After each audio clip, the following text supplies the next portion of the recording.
Good morning po sa inyo lahat. Isa pang maliyugto na ating daily Bible blessings. Pamagat po ng ating aralin ngayong umaga ay karakter o reputasyon. Karakter o reputasyon. Ano po mas mahalaga para sa inyo?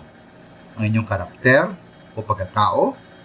O inyong reputasyon o magandang pangalan ninyo sa harap ng mga tao? Maraming mga taong minamahal na nagpapahalaga sa kanilang reputasyon.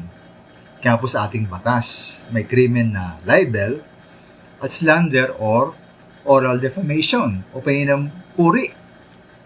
Kapag nanira tayo o nagkalat ng mga salitang nakasirang puri sa ibang tao at pumangit ang tingin ng ibang tao sa ating sisiraan, mari tayong kasuhan at makulong.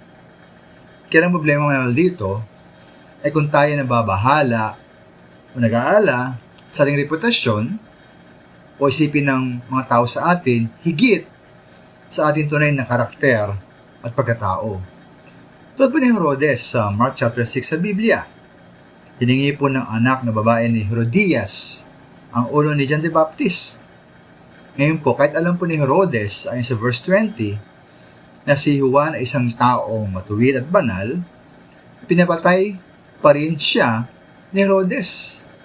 Ayon sa verse 26, labis na nalungkot ang hari, subalit dahil sa kanyang sumpang narinig ng mga panauhin, hindi niya matanggihan ang dalaga.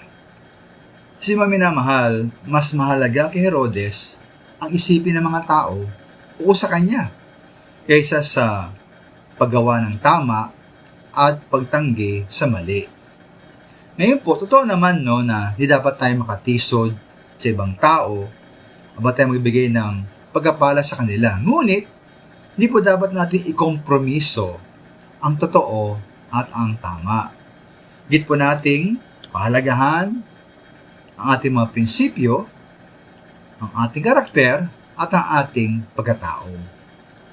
Nawa po ating pagtularan si Pablo sa mga Gawa 24:16 na kanyang pinagsikapan na laging maging malinis ang kanyang budhi sa harap ng Diyos at ng tao.